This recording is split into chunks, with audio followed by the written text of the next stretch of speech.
La transition sera-t-elle plus longue que prévu au Mali ?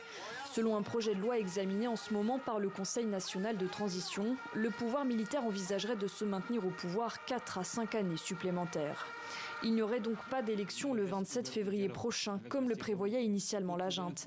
Un délai intenable, selon son chef, le colonel Assimi Goïta, investi président du pays lors du second putsch de mai 2021.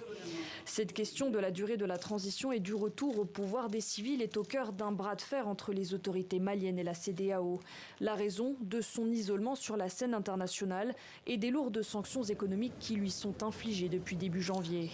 Une question centrale aussi pour l'opposition qui redoute que le nouveau texte soit taillé sur mesure pour le colonel Goïta.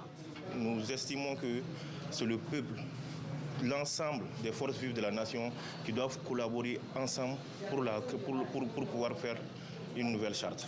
Réunis cette semaine, plusieurs partis politiques d'opposition ont annoncé qu'ils ne reconnaîtraient plus la transition à partir du 25 mars.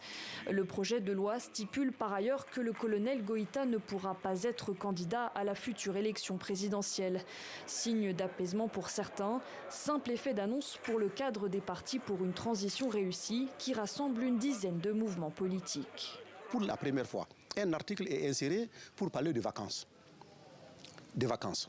Et quand l'article dit aussi que le président et le premier ministre ne peuvent pas se présenter, mais c'est dans l'exercice. Et s'il démissionnait, il n'est plus président. Donc il y a des malices. Et cela, nous ne pouvons pas être comptables, n'est-ce pas, de ce qui peut se passer.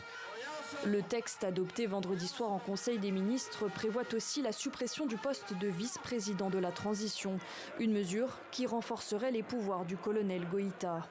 Autre annonce, l'adoption d'une amnistie en faveur de tous les acteurs ayant participé aux 2 coups d'État.